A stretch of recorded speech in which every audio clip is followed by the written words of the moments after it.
Welcome to fashions class. Welcome to science class.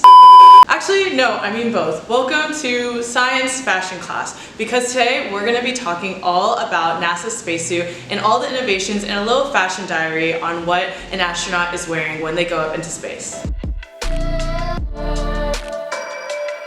Extravehicular Mobility Units, the spacesuits, goes hand in hand with spacewalks, or another word for this is extravehicular activity. So this is also known commonly as EVA and EMU. EVA is literally any sort of circumstance, activity, or task that you have to do that makes you actually get out of a spacecraft and into the middle of space, the vacuum that is space. So I want to split this up into 3 different sections to kind of explain everything.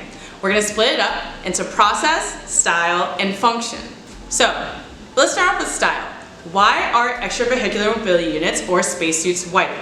They're actually white because essentially, just like the same way, what is the color of the t-shirt that you're gonna wear on a hot summer day? A white t-shirt, or light colors, so that is why it's white, to reflect all the light that they're getting from the sun. If they're not able to see the sun will still be exponentially closer to an astronaut than will ever be to anyone here on Earth. Okay, now let's talk about process, whether it's getting trained to wear a spacesuit to actually the process of getting into it.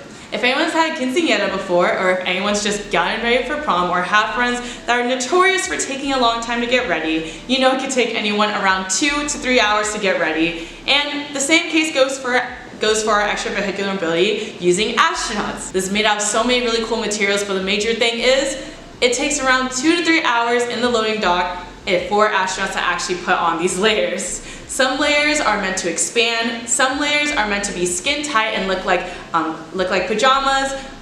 We always like to say that our liquid cooling ventilation garment, it really does look like pajamas. And then of course we have our exterior layers. I like to say that accessories are an astronaut's best friend. So now let's talk about why sometimes there's actually a mirror on their hand or their glove.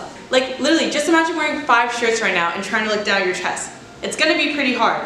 So what's actually on the chest of an astronaut is it's going to be a lot of control. Sometimes there'll be a little fan, turn on the lights of their suit, everything like that, a flashlight, control the temperature of their suit. But it's going to be hard to make all those decisions when you can't even look down your chest. So that's why there's actually a mirror. The function behind the mirror on their glove is so that they can look, make sure they have no space between their teeth, and also make sure that they can read what's on their chest and adjust their settings accordingly. Everything we learned today, there was a style intention behind it, there's a function behind it, and there's a process to it. I really hope everyone enjoyed our lecture on spacesuits, and I'll see you on Mars.